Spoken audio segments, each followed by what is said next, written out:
আজকে super shop থেকে যা যা নিয়ে আসলো সেটা আমি আপনাদের সাথে একটু শেয়ার করছি। তো চলুন দেখি আজকে কী কী নিয়ে আসছে। তো প্রথমে এখানে ব্রয়লার মুরগি এনেছে 3টে। ব্রয়লার মুরগিগুলো আমি এখানে খুলে নিয়েছি। আর এখানে বিশাল সাইজের 2টা হাঁস এনেছে। হাঁসগুলো অনেক বড় ছিল, এগুলো বড় সাইজের হাঁসগুলো, যেগুলোর ওজন ছিল 2টার ওজন ছিল প্রায় 7.5 কেজির মতন।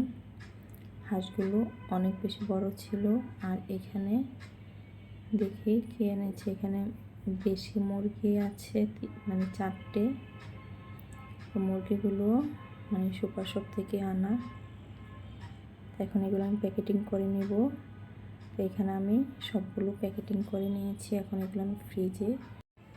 আর এখানে কিছু রুই মাছ এনেছে, আমি রুই মাছগুলো এখন ঢেলে নিলাম।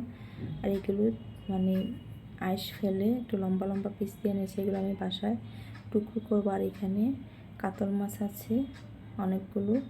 তো কাতল আর রুই এগুলো আমি বাসায় এই নিজ হাতে এগুলো আমি পিস পিস করবো। তো সবগুলোই সুপার শপ থেকে আনা। তো আমি সবগুলো প্যাকেটিং করে এগুলো আমি ফ্রিজে ঢুকিয়ে নিয়েছি। আর এখানে আজকে অনেকগুলো দুধ এনেছে একসাথে, প্রায় 20 প্যাকেটের মতন। আর একসাথে অনেকগুলো ডিম নিয়ে আসছে, প্রায় 10 ডজন ডিমের মতন। আর ডিমগুলো আমি প্রায় অর্ধেকের মতন এগুলো আমি ফ্রিজে ঢুকিয়েছি, আর অর্ধেকের মতন কিছু বাহিরে আছে। তো এই হলো আমার আজকে সুপার শপ থেকে আনা কিছু বাজার।